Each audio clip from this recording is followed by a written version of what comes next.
sejarah dan dakwah.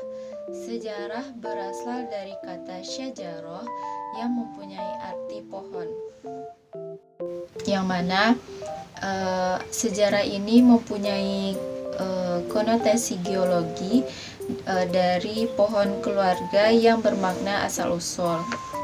Yang kemudian adalah dakwah.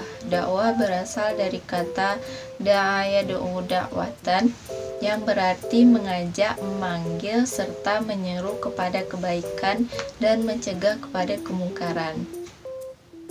Jadi sejarah dakwah adalah suatu peristiwa di masa lampau yang bertujuan untuk mengajak, memanggil, serta menyeru kepada kebaikan dan mencegah kepada kemungkaran, baik melalui tulisan, lisan, maupun perbuatan dari individu maupun kelompok. Kajian dari sejarah dakwah ini dimulai dari masa Nabi Muhammad SAW, yang mana pada awalnya beliau melakukan dakwah secara sembunyi-sembunyi yang hanya dilakukan kepada keluarga terdekat.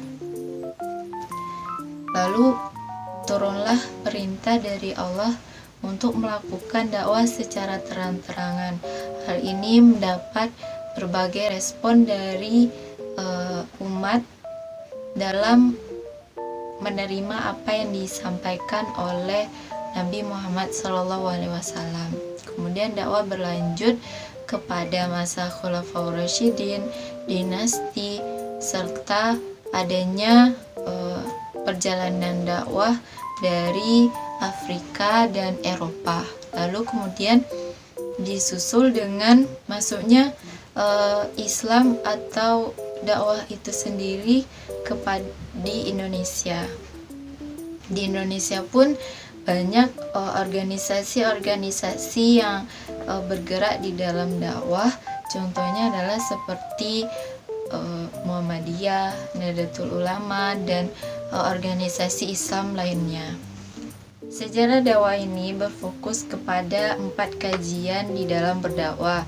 Yang pertama, kondisi mad'u, yang kedua, respon dari mad'u terhadap apa yang disampaikan, yang ketiga, metode apa yang dilakukan di dalam berdakwah, yang keempat, dampak apa yang diberikan atau dampak apa yang terjadi ketika apa yang kita sampaikan kepada mad'u. Dari mempelajari sejarah dakwah ini, yang pertama kita mengetahui bagaimana dakwah tersebut mempunyai sejarah yang panjang dalam mengajak kepada kebaikan dan mencegah kepada kemungkaran.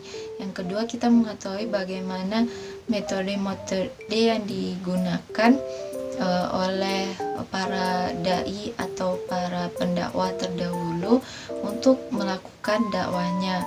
Yang ketiga, kita bisa mengidentifikasi penyakit umat pada zaman terdahulu, serta kita bisa mencari jalan keluarnya terhadap apa yang terjadi pada saat sekarang ini.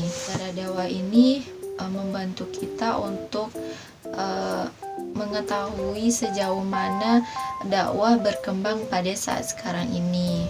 Sedikit penjelasan mengenai sejarah dakwah serta manfaat jika kita bisa mempelajarinya. Dengan mengetahui hal ini, kita terus melakukan kebaikan, menyeru kepada kebaikan, dan mencegah kepada kemungkaran. Karena sejatinya dalam pribadi diri kita masing-masing mempunyai kewajiban untuk berdakwah, tentunya dengan ilmu yang kita punya.